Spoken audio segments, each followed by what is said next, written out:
पैसे गेले कोणाच्या खिशात, किती हिस्से झाले या पैशाचे। राम राम मंडळी, आम्ही आलो आमच्या गावातल्या मसन मोक्षधाम ना आता तुम्हाला दाखवतो आमच्या गावातलं 11 लाख रुपये 11 लाख रुपयाचं बांधकाम आहे म्हणते हे।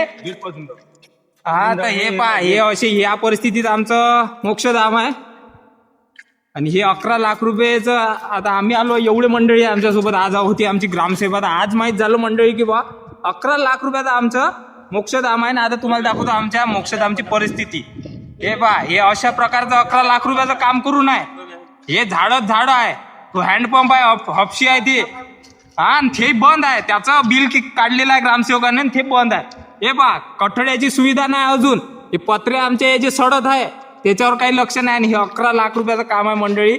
आमची नांजा ग्रामपंचायत, तालुका कळंब, जिल्हा यवतमाळ, एवढे सगळे मंडळी पुरावा आहे। मी एकटा नाही आहे इथं, पाहू शकता अशा प्रकारचं हे पहा आमची 11 लाख रुपयाचं हे काम पहा तुम्ही। हे तिथून फक्त हे इथून यल मध्ये भीत केलेली आहे समोरून फ्रंट, आणि या साईडचा एवढा फुटका आहे, चेतन भाऊ एवढा फुटका आहे, बाकी पूर्ण काहीच व्यवस्था नाही आहे। हो, पैसे गेले कोणाच्या खिशात, किती हिस्से झाले या पैशाचे। आणि ग्रामसेवक साहेबाले जेव्हा हा प्रश्न मांडला का बा 11 लाख रुपयाचं तुम्ही बिल दाखवा, तर ग्रामसेवकांनी पूर्ण आपलं पुस्तक जमा केलं। हा पूर्ण जे उत्तर होते ते टाळाटाळीचे उत्तर दिले ग्रामसेवक साहेबांनी। तर हे अशा घोटाळा जो आहे ग्रामपंचायत नांजा इथं चालू आहे। 200 फूट काम आहे। तुम्ही पाहू शकता किती फूट काम आहे काका।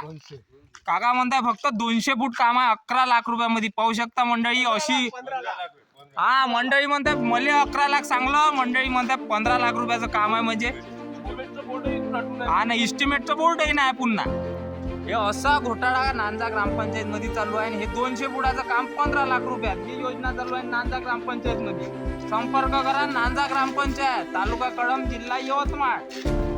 15 लाख रुपयात 200 फूट काम कोणाला जर करून घ्यायचं असेल तर संपर्क करा। धन्यवाद।